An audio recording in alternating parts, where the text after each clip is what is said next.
teman-teman, kembali lagi sama aku Ayu Nawangulan yang akan menemani kalian dalam belajar biologi.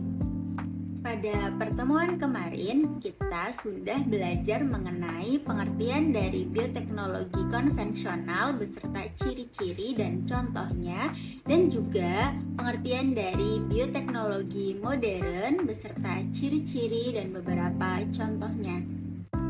Hari ini kita akan belajar mengenai rekayasa genetika. Apa sih itu rekayasa genetika? Sebelumnya aku mau tanya dulu nih, apakah dari teman-teman pernah makan buah semangka?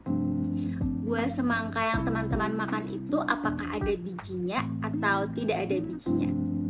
Kira-kira menurut teman-teman lebih mudah dan lebih enakan makan buah semangka tanpa biji atau ada bijinya?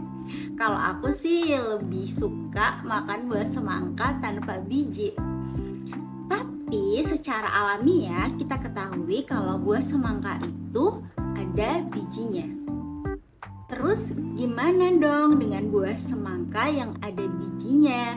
Bagaimana sih proses pembuatannya buah semangka yang tidak ada bijinya?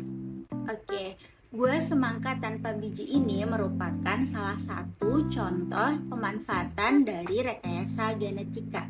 Yang mana rekayasa genetika ini merupakan contoh dari bioteknologi modern. Rekayasa genetika merupakan suatu usaha memanipulasi makhluk hidup untuk menghasilkan sifat makhluk hidup sesuai dengan yang diinginkan. Rekayasa genetika dibagi menjadi dua jenis. Yang pertama, rekombinasi DNA, dan yang kedua ada fusi sel atau teknologi hibridoma. Kita akan bahas dari yang pertama, yaitu rekombinasi DNA. Rekombinasi DNA merupakan suatu upaya meletakkan DNA dari organisme ke dalam DNA bakteri dengan menggabungkan dua atau lebih sequence yang biasanya tidak akan terjadi bersamaan melalui penyambungan gen. Secara alamiah, rekombinasi DNA dapat terjadi melalui pindah silang atau crossing over, kemudian transduksi dan transformasi. Tetapi pada rekayasa genetika, rekombinasi DNA dapat diperoleh secara buatan, yaitu dengan pemotongan dan penyambungan DNA secara in vitro. Untuk melakukan rekombinasi DNA, kita membutuhkan beberapa komponen. Yang pertama ada enzim endonuklease restriksi. Enzim endonuklease restriksi merupakan enzim pemotong DNA. Adapun contoh dari enzim endonuklease restriksi yaitu bakteri Escherichia coli dan bakteri Bacillus amyloliquefaciens. Seperti sifat enzim yang lainnya, enzim restriksi juga hanya dapat bekerja pada substrat tertentu. Setiap enzim restriksi hanya dapat memotong urutan basa tertentu pada rantai DNA. Komponen yang kedua yaitu enzim ligase. Setelah DNA dipotong, kemudian disambung kembali menggunakan enzim ligase, sehingga pengertian dari enzim ligase yaitu enzim penyambung DNA. Enzim ligase hanya mampu menyambung rantai DNA rangkap, sedangkan rantai tunggal enzim ligase tidak mampu menyambungkan. Kemudian, hasil hibrid kedua potongan DNA akan menjadi DNA rekombinan.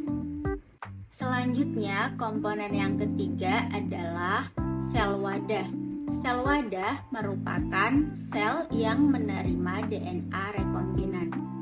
Sel wadah yang sudah mendapatkan DNA rekombinan akan mengalami perubahan sifat.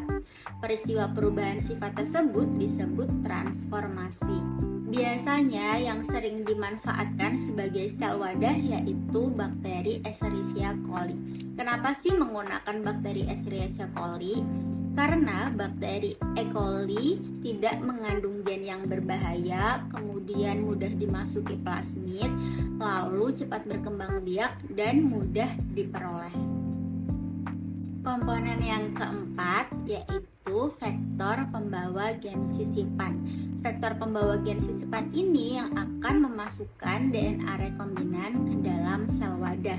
Biasanya vektor pembawa gen sisipan itu bisa menggunakan virus dan plasmid bakteri. Plasmid merupakan rangkaian DNA non-kromosom yang berbentuk sirkuler. Kenapa sih sering menggunakan plasmid sebagai vektor pembawa gen sisipan?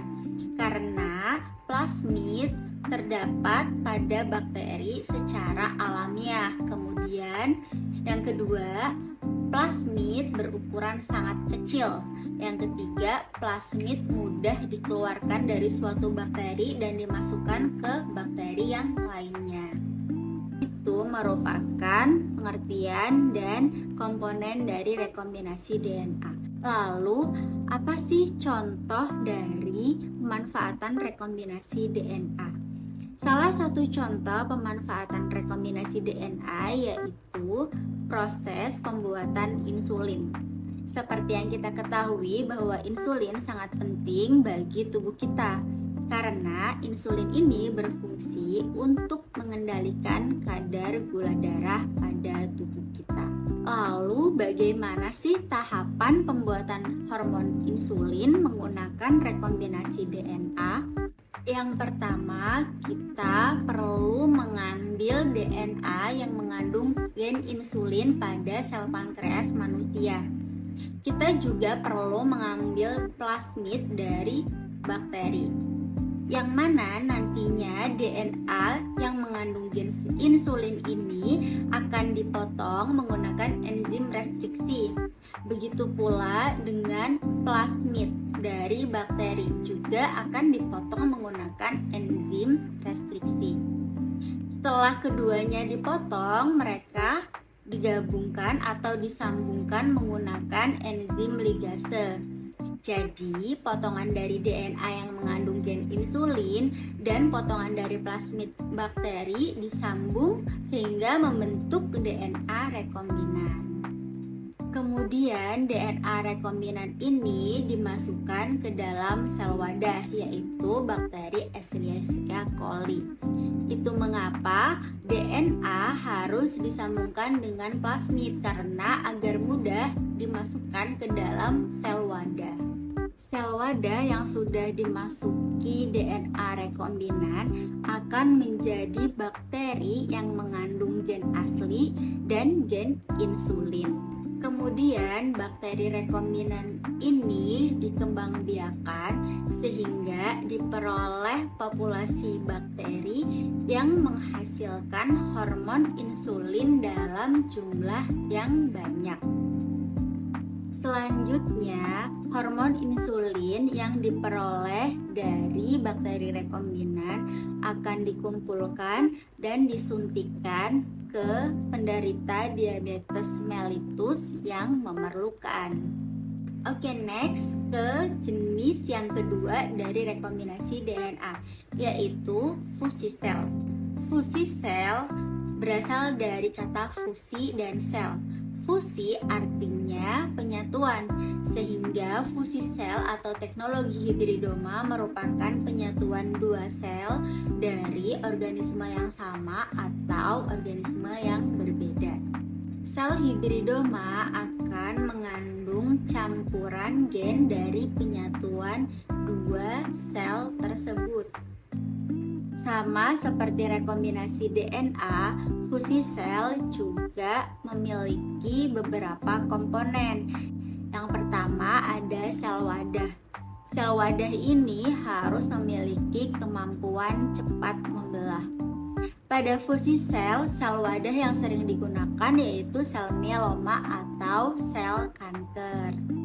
Komponen yang kedua ada sel sumber gen. Sel sumber gen ini merupakan sel yang memiliki sifat yang diinginkan. Komponen yang ketiga yaitu zat fusi gen. Zat fusi gen merupakan zat-zat yang memicu terjadinya penggabungan sel. Contohnya seperti medan listrik, polietilen glikol, dan dimetil sulfoksida. Teknologi hibridoma atau fusi sel telah dikembangkan untuk memproduksi hormon atau antibodi. Apabila sel penghasil antibodi atau hormon dileburkan dengan sel kanker yang memiliki kemampuan cepat membelah yang luar biasa, maka akan dihasilkan antibodi atau hormon dengan jumlah yang besar dalam waktu yang singkat. Itu merupakan pengertian dan komponen dari fusi sel atau teknologi hibridoma. Lalu, apa sih contoh dari teknologi hibridoma atau fusi sel? Seperti yang sudah dijelaskan tadi, kalau fusi sel atau teknologi hibridoma ini dikembangkan untuk memproduksi hormon atau antibodi, sehingga contoh pemanfaatannya yaitu pembuatan antibodi monoklonal. Secara alamiah, tubuh kita memiliki kemampuan untuk memproduksi antibodi. Setiap benda asing atau antigen yang masuk ke dalam tubuh kita, maka akan dilawan oleh antibodi. Antibodi ini akan dihasilkan oleh sel limfosit B. Antibodi tertentu hanya dapat melawan antigen tertentu. Antibodi yang dibentuk oleh berbagai klon sel limfosit disebut antibodi multiklonal. Antibodi multiklonal terbentuk karena banyaknya antigen atau benda asing yang masuk ke dalam tubuh kita, sehingga tubuh kita akan menghasilkan lebih dari satu antibodi. Tetapi antibodi multiklonal dapat terjadi kontaminasi karena adanya kuman atau protein dari satu antibodi ke antibodi yang lainnya. Lalu solusi yang tepat untuk menangani hal tersebut yaitu dengan membuat antibodi monoklonal. Antibodi monoklonal hanya dapat mengenali dan melawan satu jenis antigen tertentu. Lalu bagaimana sih tahapan pemanfaatan fusi sel atau teknologi hibridoma dalam pembuatan antibodi monoklonal? Yang pertama yaitu hewan dari kelompok mamalia seperti tikus, kera, sapi disuntikan dengan antigen atau bibit penyakit pada manusia.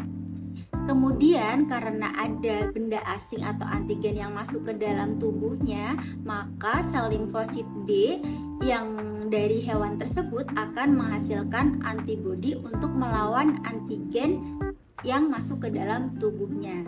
Selanjutnya, sel limfosit B yang menghasilkan antibodi akan diambil dan difusikan dengan sel mieloma atau sel kanker sehingga dihasilkan sel hibridoma.